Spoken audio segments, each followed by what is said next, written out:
To me, level design basically is creating an interactive narrative within each level that the player can engage in and essentially play through. Level design is taking the story and premise of the game and then translating it into a more tangible form that the player can experience. Basically kind of figuring out how to lay out the gameplay to always have the carrot dangling in front of the player's head and kind of get them to the next part.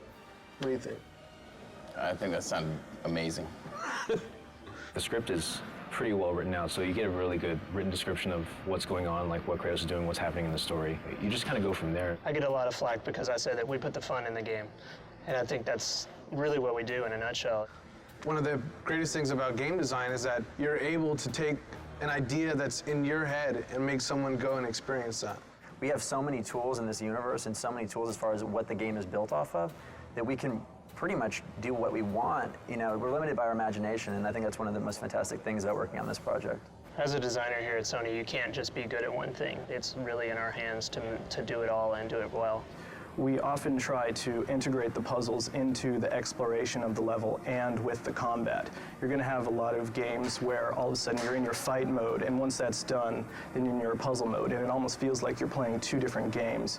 One thing we try really hard to do here is to mesh those different kinds of game designs so we get a really more fluid and dynamic gameplay experience. We essentially drive the vision of the level from the player's perspective and serving as the ambassador to them. So we need to protect their interests and make things easily understandable for them as they're playing through the level. Do you agree? It's a constant push-pull as well with the designers and the artists, because the artists may want to put something that's visually more interesting in, but it could also impact the play space in a negative way.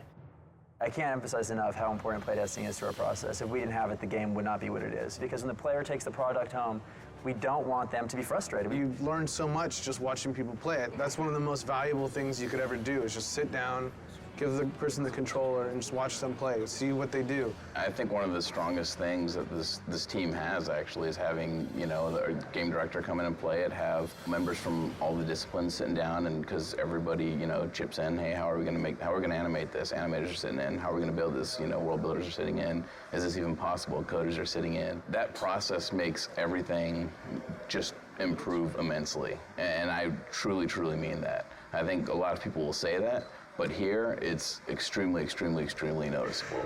And this is some ideas that I had for a grapple section where basically Kratos would grapple onto a broken column, and that would cause it to fall over, and he would be rolling down the hill with it and climbing up. Kratos hits a grapple point, swings around this column, lands on the backside, which has it to tilt over. It starts rolling down a hill, and he has to scurry up it using his climb. He gets on top and then jumps off to land on a platform before the thing rolls off a cliff. So that's kind of just some of the stuff that we think. And when we talk about big moments, this is some of the stuff that we deal with. I have no set process. I'll go from paper to computer to design sheet and then back to paper. It's really kind of organic. I love this idea. There was another version where we had a Titan actually holding on to it and like eating as it's rolling down, like trying to bite you like it's a piece of corn. That unfortunately didn't make it into the game, but one of the things is just because I love an idea doesn't necessarily make it the best fit for the game, and being willing to understand that and walk away from certain things that don't necessarily fit, that's part of the job. This is my grandpa's old man puzzle. It's one of these kind of puzzles you got to figure out how to kind of put it together, but this kind of gave me some inspiration for the Labyrinth. So the Labyrinth is like this level where there's all these different cubes, and they're kind of like strung up throughout the cave entrance. And they're all like on these pulleys and ropes, and then as you go around the level, you kind of start slowly forming your own puzzle that you're gonna then go into.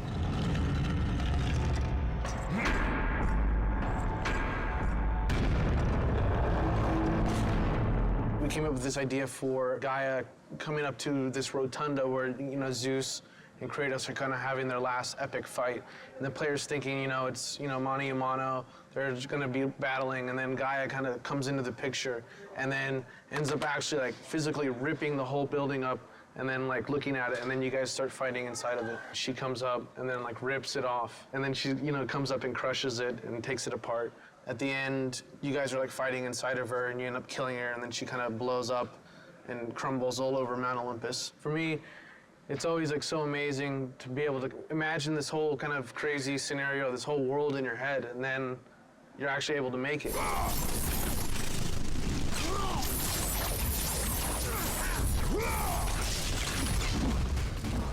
I've been working on the Aphrodite chamber, which is where one of the infamous lovemaking mini-games will be taking place within the larger game. This is the preliminary room that I brought up in Maya. Roughly what's going to be happening is Kratos is going to be going through a hallway here where he's going to come to this room. There's going to be a bed in the corner with curtains drawn, and as soon as he casts them open, he's going to see Aphrodite with two of her very lovely servant girls who quickly run away. She's going to go into the bed for a little hanky-panky, and we see the servants are very happy right there with what's going on. After finishing his job, Aphrodite is kind enough to draw back this large curtain, which will expose the portal, which will lead to another section of the game.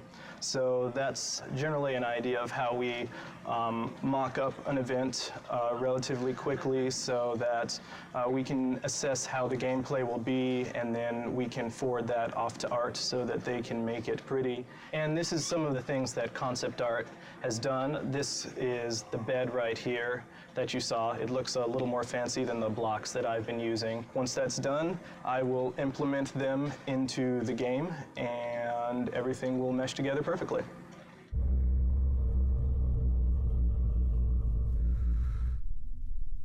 Be gone, Kratos.